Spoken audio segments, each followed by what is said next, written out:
Halo guys, assalamualaikum warahmatullahi wabarakatuh. Welcome back to my channel Amar Family.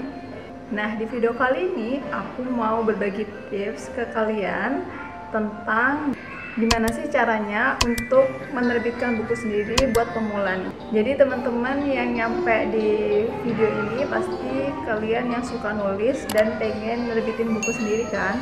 Nah, nanti juga aku mau share pengalaman aku sendiri pribadi waktu aku nerbitin buku sendiri tanpa biaya peser pun. Dan perlu kalian tahu, aku sebenarnya penulis pemula juga. Aku berhasil nerbitin buku tapi di penerbit indie. Buat kalian yang masih belum tahu apa itu penerbit indie, mungkin nanti aku bakal jelasin juga perbedaan penerbit indie dan juga penerbit mayor. Jadi tips menerbitkan buku untuk pemula, yang pertama, kalian mulai aja, jangan ditunda-tunda. Biasanya kan kalau baru awal-awal atau baru pemula itu dia sudah memiliki keinginan untuk menulis, dia sudah punya keinginan untuk menerbitin buku, tapi kebanyakan nundanya, akhirnya keinginan itu, impian itu nggak terrealisasikan sama sekali karena kebanyakan nunda. Jadi mulai aja dulu.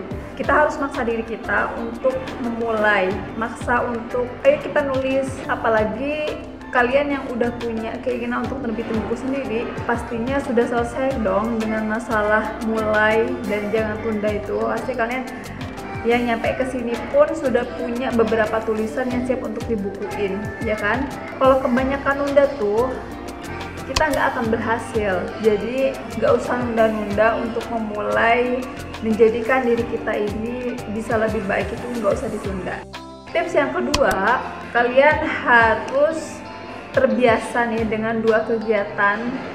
Dua kegiatan ini adalah kegiatan rutin, kegiatan wajib yang harus dilakukan oleh penulis. Apa itu? Pasti kalian udah tahu kan? Yaitu membaca dan menulis. Iya, kenapa? Soalnya nggak mungkin penulis besar atau penulis pemula bisa jadi penulis yang tulisannya itu bisa mempengaruhi orang, bisa menghibur orang kalau dia jarang baca dan jarang nulis. Nah, kenapa dua kegiatan ini harus sering dilakukan untuk para penulis? Karena dengan membaca dia akan menjadi auto belajar, auto mendapatkan banyak hal gitu. Dengan membaca itu sebenarnya kita auto menyerap gitu dari apa yang kita baca, itu kita bisa mendapatkan sesuatu untuk kita tulis nanti. Jadi kayak terbiasa gitu loh. Selain itu, dengan membaca nanti kalian akan bisa mendapatkan diksi-diksi atau kata-kata yang baru yang nanti bisa kalian gunain untuk kalian tulis. Dan dengan membaca kalian juga belajar nih, bukan hanya soal penulisan ya, tapi juga belajar tentang alurnya, tentang tokohnya, tentang karakternya, kayak gitu. Jadi harus bukan dianjurkan ya, tapi harus membaca dan juga menulis. Kenapa? Ya iyalah, nggak mungkin kalau kalian cuma baca toh tapi nggak nulis, ya nggak kira jadi penulis. Penulis ya harus nulis gitu kan. Dua kegiatan ini harus berjalan bersisian dan harus rutin.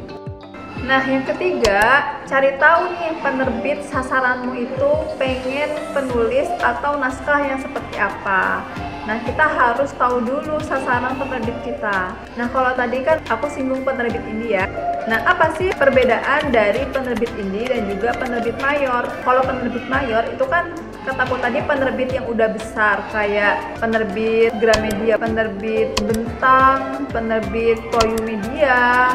Banyak sih sekarang penerbit mayor. Tapi kalau penerbit indie itu penerbit yang baru berdiri, dan perbedaan yang paling terlihat itu ya, kalau penerbit indie dia akan mematok biaya untuk para penulis kalau dia mau nerbitin bukunya di sana. Tapi kalau penerbit mayor itu penulis tidak akan dibebankan biaya sepeser pun dalam proses penerbitan buku. Nah, jadi perbedaannya itu terlihat jelas banget teman-teman, penerbit indie dan juga penerbit mayor. Nah, kalau untuk penulis pemula seperti aku, kita kan biasanya karena kita masih belajar ya teman-teman, karena kita masih proses dalam mengejar jam tayang nih, jadi kita boleh dong sasar penerbit indie dulu. Nah, bukannya tulisan kita jelek, bukan, tapi terkadang kita itu pengen tulisan kita itu bisa menjadi sebuah karya yang dibukukan, kan kayak gitu kan. Jadi banyak sekarang penerbit indie itu bermunculan karena banyak penulis yang pengen tulisannya itu dibukukan tanpa menunggu waktu yang lama, tanpa harus lolos seleksi kayak gitu. Kalau penerbit indie kan dia kan berbayar nih ya, tapi nggak semua penerbit indie itu sama proses atau persyaratan penerbitannya itu sama. Ada yang penerbit indie yang dia 300.000 untuk biaya penerbitan, ada yang sampai jutaan ada. Nah, makanya kita sebagai penulis yang mau bukunya kita diterbitin di penerbit indie itu harus tahu dulu nih penerbit mana yang akan kita sasar supaya kita bisa menyesuaikan dengan budget kita, bisa menyesuaikan dengan kriteria yang dia mauin gitu. Tapi kalau penerbit ini sih nggak susah-susah ya, jadi nggak harus ada persyaratan yang nunggu lama, enggak. Biasanya prosesnya cepat karena tadi itu karena membayar tadi itu gitu teman-teman. Nah, kalau yang aku nerbitinnya gratis. Kenapa? Karena waktu itu ada penerbit, salah satu penerbit, aku nerbitinnya di penerbit Laditri Karya. Nanti namanya aku taruh di sini. Nah, Laditri Karya itu waktu itu ngadain sayembara. Pemenang pertama kedua itu dapetin fasilitas terbit gratis. Alhamdulillah waktu itu aku menang sayembaranya dan naskahku diterima tanpa aku bayar sepeser pun. Makanya teman-teman mulai sekarang harus nyari tahu dulu nih penerbit indie yang teman-teman mau sasar. Kalau bisa teman-teman ikut sayembara juga kayak aku. Sebelum ikut sayembara kalian harus punya tulisan dulu dong. Jadi kan kalau misalkan ada sayembara itu kan waktunya nggak lama banget. Jadi kalian sudah harus punya tulisan-tulisan dulu nih yang nanti kalian akan bukuin kayak gitu. Kalau kalian kesulitan nyari penerbit indie, kalian buka Instagram deh, terus searching di kolom pencarian penerbit indie gitu atau penerbit dulu, pasti nanti bakalan bermunculan tuh akun-akun penerbit yang nanti bisa kalian lihat dan sasar. Pasti kita mau dong bisa nerbitin buku di penulis mayor. Aku juga mau banget teman-teman. Nah, sembari kita menuju ke penerbit mayor, ayo kita latihan dulu nih ke penerbit indie gitu. Kalau penerbit indie yang sekarang itu bagus-bagus juga teman-teman, desainnya bagus, kertasnya bagus, dan kebanyakan itu sudah punya fasilitas ISBN, jadi teman-teman nggak usah khawatir. Nah, tips yang keempat, teman-teman harus sudah mulai bikin konsep bukunya. Kumpulan cerpen kah, atau novel kah, atau buku non-fiksi kah. Jadi kalian harus sudah punya konsep sebelum kalian terbitin buku. Nah, kalau kumpulan cerpen nggak berkonsep itu nggak masalah. Kalau kayak punya aku juga ya, aku itu kumpulan cerpen juga dan nggak bertema. Jadi ceritanya itu ya campuran gitu. Biasanya sih kalau penerbit indie itu minimal itu 100 halaman itu sudah bisa, 120 halaman, pokoknya 100-an gitu. Kalau novel kan pasti butuh konsep nih. Nah, teman-teman mulailah bikin konsep. Tiba-tiba ada si kecil. Nah, tips yang kelima, teman-teman harus sudah nulis nih sesuai dengan konsep yang teman-teman buat. Nah, kalau tips kelima udah dilakuin, kalian udah punya tulisannya. Tips yang keenam, teman-teman harus ngasih tulisan yang udah kalian tulis itu ke teman, atau kalau yang sudah punya suami ke suami, yang punya adik bisa ke adik. Pokoknya kalian harus ngasih tulisan kalian itu ke pembaca gitu. Biar kenapa? Biar kita dapat masukan nih. Pasti kan kalau udah kita kasih ke orang, itu kan pasti kita tanyain kan, kira-kira tulisan kita itu seperti apa. Kita tanya, tulisannya gimana, kurang apa, atau ada masukan apa, itu kita harus tanya. Biar tulisan kita tambah bagus karena masukan atau kritikan dari pembaca tersebut. Nah, kita sebagai penulis juga harus bisa menerima masukan, mau diterima kritikan supaya tulisan kita menjadi lebih baik.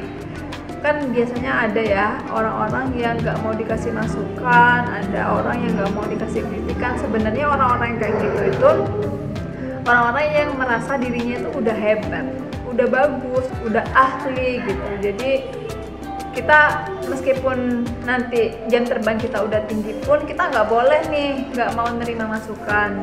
Jadi kita harus welcome terhadap kritikan dan masukan dari orang lain supaya kita bisa jadi penulis yang lebih baik dan tulisan kita bisa lebih baik lagi seterusnya gitu.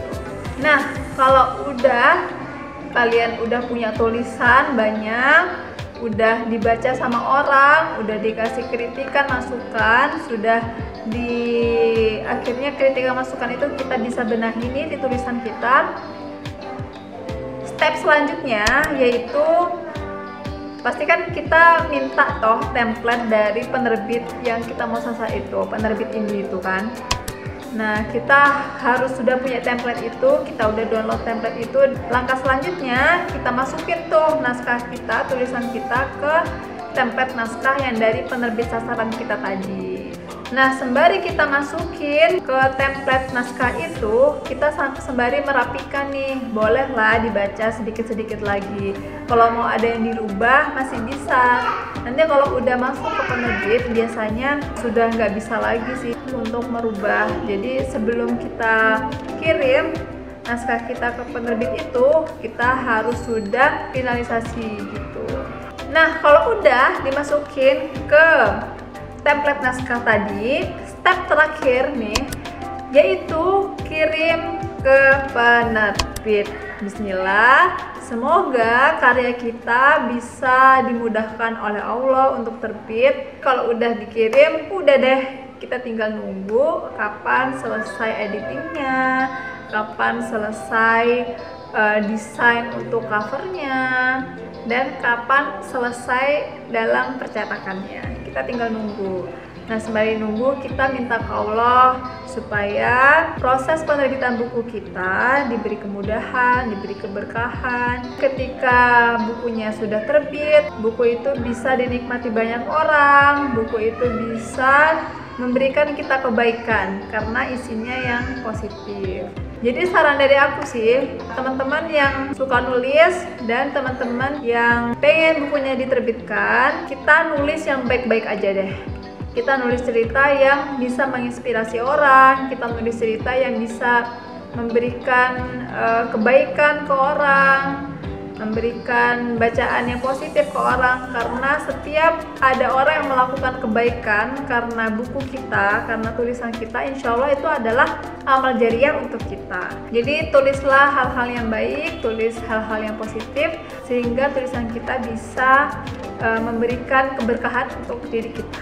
Nah, itu aja tips dalam menerbitkan buku untuk pemula. Meskipun menerbitkan di penerbit indie itu bukan hal yang buruk, bukan sama sekali bukan. Itu adalah langkah awal kita untuk bisa menjadi penulis besar, penulis yang bisa memberikan kebermanfaatan untuk banyak orang. Jadi dimulai dari sekarang teman-teman, harus segera dimulai dan tidak boleh ditunda.